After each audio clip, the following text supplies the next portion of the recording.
Hey everyone, welcome to Digital Doctor. Today I'll show you how to recover a permanently deleted Facebook account after 30 days. So, if you deleted your Facebook account and didn't log in for 30 days, it gets permanently deleted.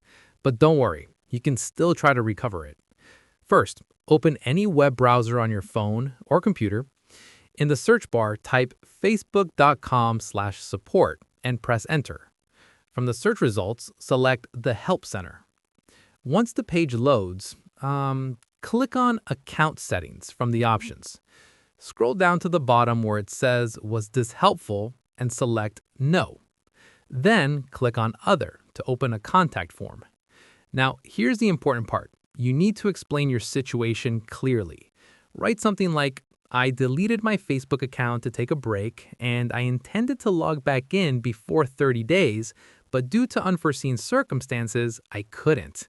My account is now permanently deleted, and I would like to recover it."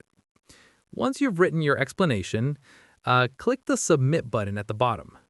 Facebook support will review your request and respond within 48 hours. If your case is valid, they'll help you recover your account. And that's how you recover a permanently deleted Facebook account. If this helped you, don't forget to like and subscribe to Digital Doctor for more tutorials. Thanks for watching.